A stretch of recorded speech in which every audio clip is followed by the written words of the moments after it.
Ohio everyone! J'espère que vous allez bien. Aujourd'hui, je vous propose deux nouveaux threads authentiques tirés d'un subreddit français de l'horreur. N'hésitez pas à me dire ce que vous en aurez pensé en partageant votre avis en commentaire. Et si vous souhaitez me raconter vos propres histoires pour que je les partage, vous pouvez m'écrire à mon adresse email qui s'affiche en bas de l'écran. Alors ne perdons pas une minute de plus et commençons tout de suite par la première histoire.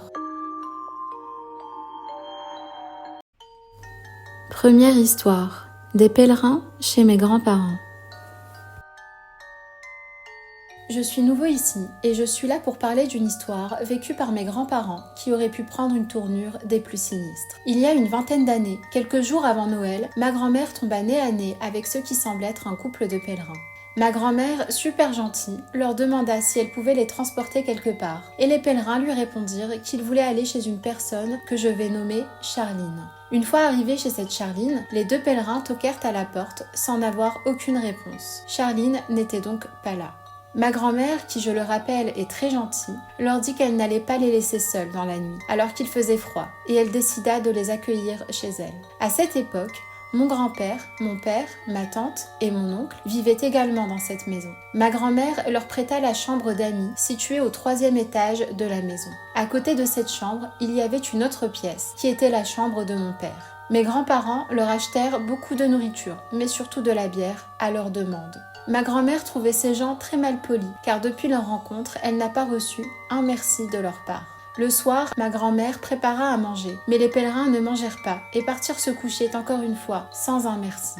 Le lendemain, ils sont restés dans leur chambre toute la journée, sans jamais descendre dire bonjour, ce qui agaça ma grand-mère qui décida de les virer de la maison. Cependant, quand ma grand-mère fit le ménage dans cette chambre, elle trouva un grand couteau. Elle se dit que c'était juste une coïncidence. Mais une semaine plus tard, un enfant d'une dizaine d'années fut assassiné de plusieurs coups de couteau et il s'avère que les coupables de cet acte n'étaient autres que les deux pèlerins. Ainsi, mes grands-parents ont hébergé des assassins une nuit et ces assassins ont dormi à une pièce de mon père.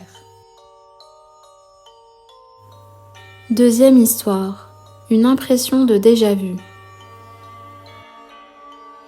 Cette histoire se déroule en France un 5 juillet avec mon frère et mon amie Zoé accompagnée de ses parents. Étant très intéressée par les activités de Zoé, je lui propose de venir voir son gala de danse qui serait son dernier de l'année. Elle demande à son père qui finit par accepter. Le jour du départ, arrivée devant le véhicule, une sensation bizarre me prend au ventre. Je rentre dans la voiture et touche la vitre avec la main. Puis me vient la vision d'une vitre qui explose ainsi que le bruit qui en émane. Je n'y fais pas trop attention, je garde ça dans un coin de ma tête. On arrive à la salle de fête, le gala se passe bien. Quand arrive une musique qui me fait remonter une autre vision. Il s'agissait d'une voiture faisant un tonneau et heurtant un arbre. Cette fois, je commence à flipper. J'inspire profondément avant d'expirer et je me dis à moi-même « Arrête de délirer et regarde ta copine danser ». À la fin de l'événement, on reprend la route en pensant à rien. Nous rigolions tous ensemble, tout simplement.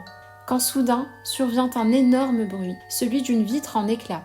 Je vois trouble et je me sens secouée. C'est vraiment arrivé. Nous venions d'être heurtés par un semi-remorque et nous avons fait une toupie sur la route.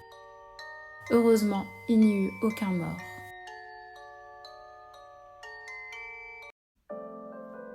Cette vidéo est terminée et j'espère que ces deux histoires vous auront plu. Je trouve qu'elles montrent toutes les deux à leur façon qu'il ne faut pas se fier aux apparences et que parfois, il vaut mieux suivre son propre instinct. N'hésitez pas à me partager votre avis et à liker la vidéo si elle vous a plu. Et moi, je vous dis à la prochaine pour une nouvelle vidéo.